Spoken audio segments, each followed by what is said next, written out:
Ito mga kababayan, pamilya ni Orly Gutisa tumakas na.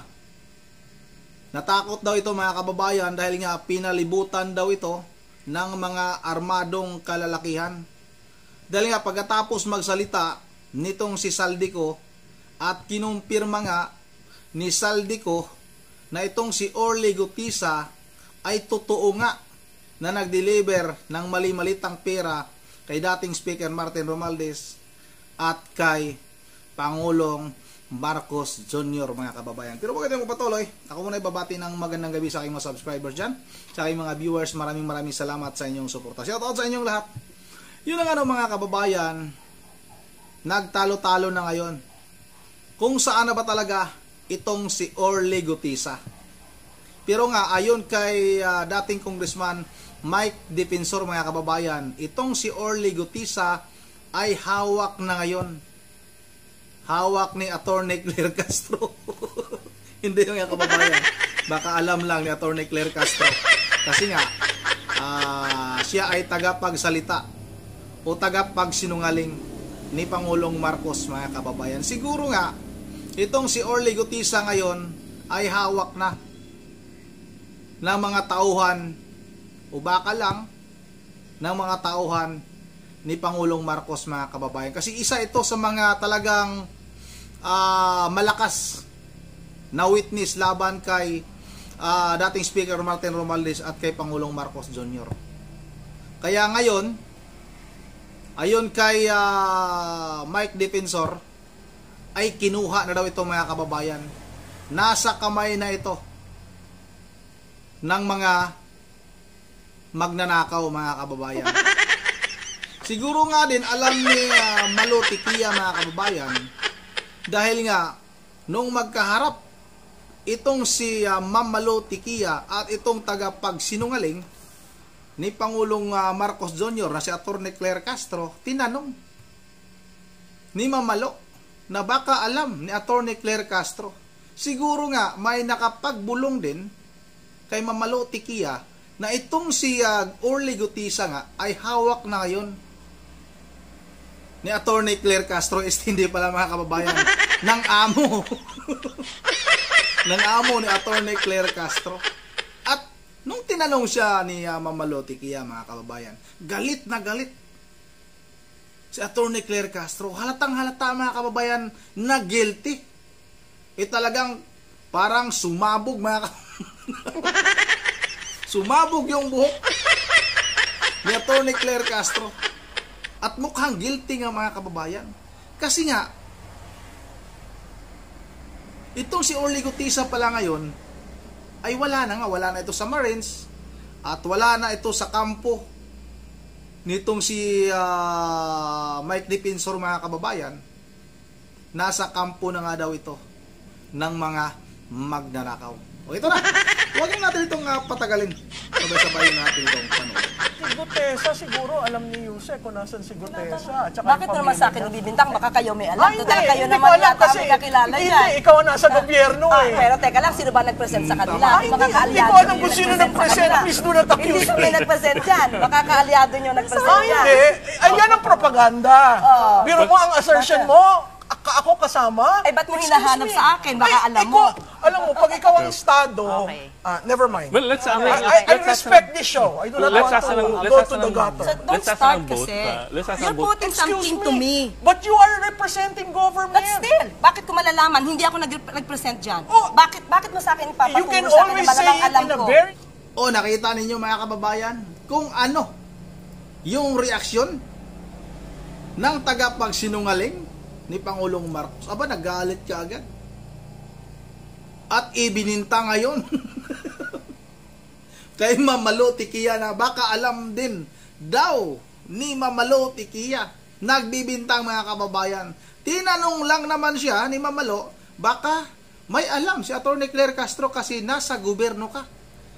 Kasi nga ngayon mga kababayan, ang bulong-bulungan ay hawak na nga itong si Orly Gutisa ng mga magnanakaw. Alam na ninyo mga kababayan kung sino yang mga magnanakaw na yan.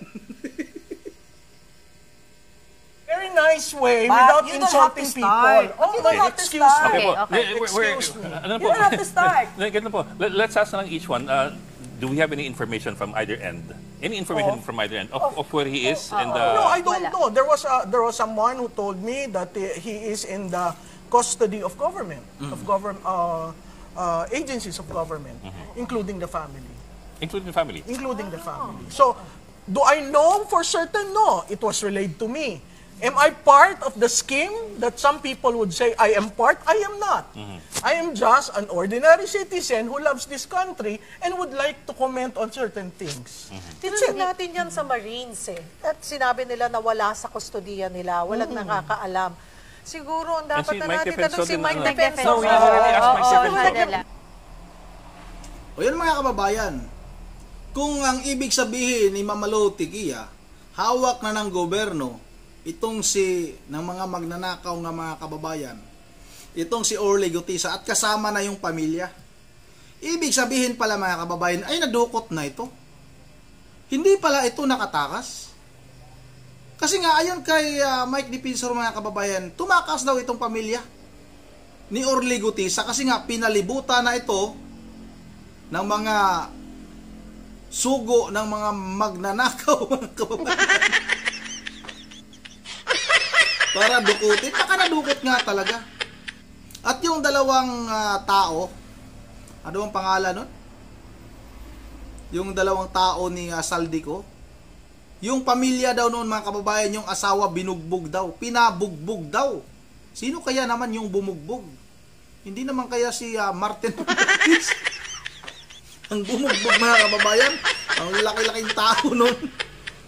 Ito na, alamin natin mula kasi nagtatalo sila, tanungin daw itong si Mike Defensor kung saan ba talaga itong si Orly Gutisa. Ito ngayon mga kababayan, tanungin natin si Mike Defensor. Si Mike Defensor na ang balang magpaliwanag sa inyo mga kababayan. Ito na, sabay-sabay natin ito panoorin. Sir, siyempre, naniniwala ba kayo sa mga pasabog ni Representative Naniniwala ako 1,000% kasi sila magkakasama. Si Saldico, pinili nila yon. Hindi ka pwede maging Committee on Appropriations Chairman ng Kongreso kung hindi pumayag ang Pangulo. Pinili yan ni Martin Romualdez, pinili ng Pangulo at ipinoto nila. Maski naman ang speaker hindi ka magiging speaker kung hindi ka kakampi ng presidente. Ngayon, 3 taon, sinindikato nila yung pondo. Nung una, pinoproteksyonan nila si Saldi. Di ba? Nung una, sinasabi nila, walang nakawan. Nung nagsalita na ngayon na sinasabi, ito na, sa'yo ko diniliver yung pera, sinisiraan na naman nila. Kakampi na naman daw ni Duterte. Ako wala akong pakialam sa Duterte, Marcos, kung ano man politika. Ang akin, nung nagsalita si Gutesa at sinabi niya yung delivery ng pera, doon ako una na napasama dito. Di niyo ako naririnig, hindi ako nagsasalita. At ito lalo na, nung lumabas si Saldico, naniniwala na talaga ako na yung koneksyon ng lahat na malinaw, na pamamalakad ng pagnanakaw dito sa ating bansa.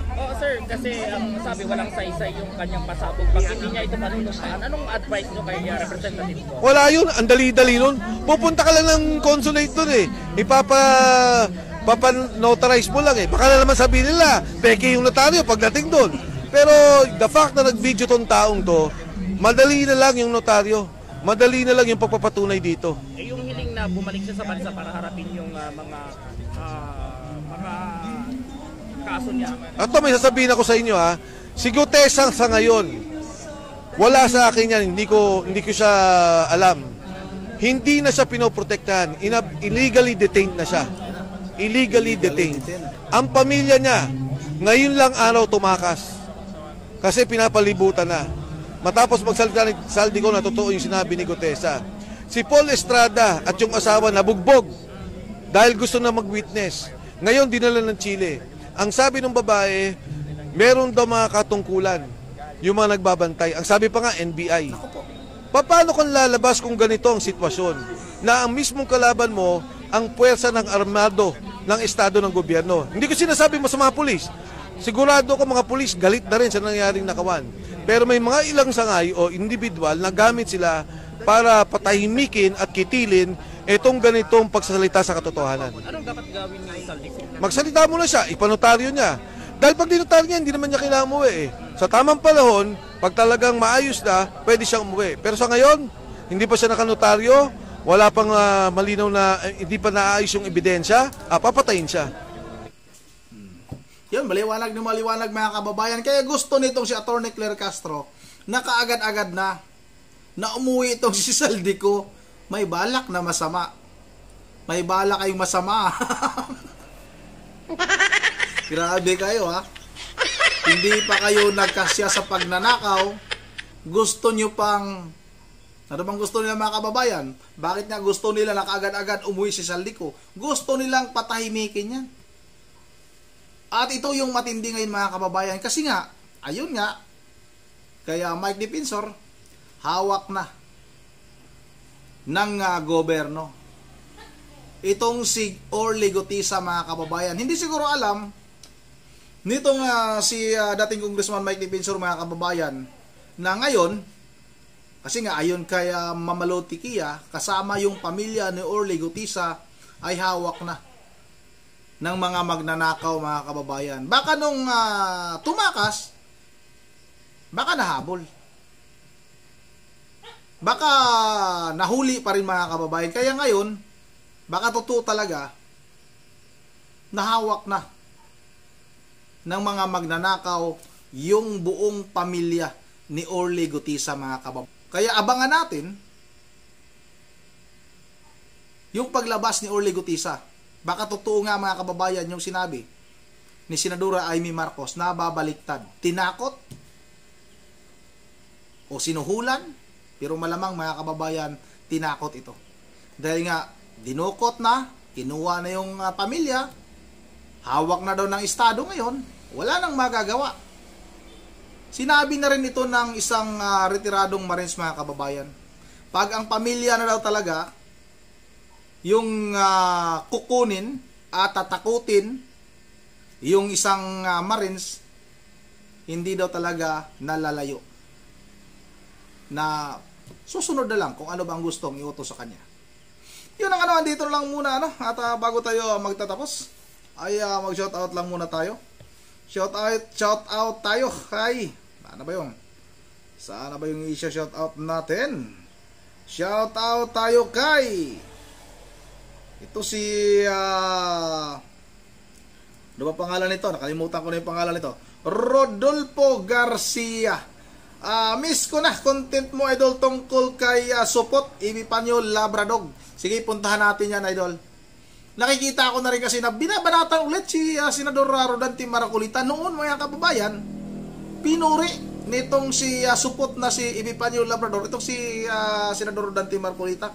Pero lumabas sa aking wall, ulit binanatan nitong Supot na ito. Hintayin mo kung Supot kang hinayopa ka, babanatan kita ulit. Shout out na rin kay Lita Abila. Shout out kay Ma'am Berger Verheligios ng Pulilan, Bulacan. Kay Nolberto Kalang, kay Ma'am Joyce ng Japan, kay 123 Let's Go, shout out na rin kay Remy Hugh Espinosa, shout out kay Natividad Galimit, shout out na rin kay Nathan Fernandez, shout out, mandaraya daw si kung si Senador Marcolita. Paano nandaya, idol? Shout out na rin kay Roberto Abila. Shout out na rin kay Ma'am Joyce ng Japan. Kay Ma'am Maybelline Balicao. Kay Ma'am Idisa Vorbi. Kay Ma'am Florencia Leonor. Kay Ma'am Michelle Bolima. Shout out. At kay Liwayway Dison. Yun ang dito lang muna. Leonardo Adora Nisis. Shout out na rin sa'yo. At hanggang dito lang muna once again. This is Ronde TV mo. Ingat na lahat. God save the Philippines.